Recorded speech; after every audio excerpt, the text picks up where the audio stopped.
So your last All-Star game, A-Rod comes to you, pushes you back to shortstop. Terrified me.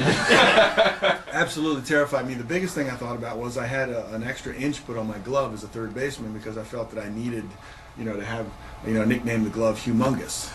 Because it was the shortstop glove was a fairly large glove for a shortstop, but it fit my hand pretty well. Going back over to third, you almost need a basket because you have one chance of getting a shot at the hot corner, and you wanted a glove that would actually corral the ball a little bit more.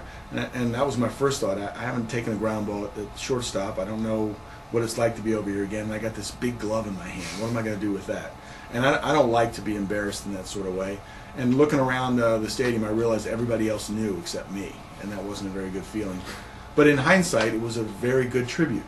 Here A-Rod and Derek had spoke that maybe I broke ground in that area, and I might have changed the mindset a little bit because I had success as a bigger shortstop, which maybe gave them the opportunity to go into their career and kind of explore the position of shortstop and really be the game's best shortstops. Yeah, it's funny, we talked about Earl Weaver. I want to go back to Earl because I think he's the one guy who made that move with you in the shortstop position and kind of changed the game as much as anything. The tribute might be on to him for believing in you and then you following through. Talk about managers. I mean, we're in a strange point right now as we sit here and talk with interim managers and what's going on with the team, but what makes a good manager? And tell me about Earl Weaver, because his name doesn't come up maybe as much as it should, but now that the Orioles have had this slide for a decade, you can really appreciate that he was a very good manager, but I don't know what made him that. Well, I think the biggest thing is to being a good manager, and I think Earl knew how to handle a 162-game season, pick his club, and I think he had a lot of leeway in picking who was going to be on his team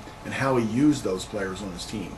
He was instrumental in having a platoon situation with Ripken and Lowenstein, and it wasn't a straight righty-lefty.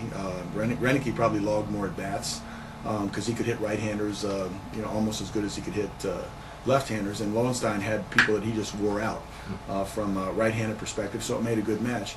But I think the big thing with Earl is he understood, picking a team. He understood about getting them all rolling at the same time. They were historically slow starters because the pitching staff is a dominant force in baseball, and you need to get your horses up and running so they could actually put together runs where you could get better as the year goes on. He knew his personnel inside and out. He was a motivator in many different ways. He knew which ones to kick in the butt, which ones to put their arm around, and which ones not to talk to altogether. And I think really understanding the individual players and how they fit into the piece of the puzzle, you're able to manage them effectively through the course of the season. Although Earl had many arguments and disagreements with players, and they were well documented, but he really had a good baseball sense for the long season, and he was criticized in some ways that in a short series he didn't make the adjustments to say, okay, let's expand people's roles, or let's minimize the starting to use number one starter 3 times in a series and those sorts of things. But he really understood the general makeup of the game, and he understood players' roles.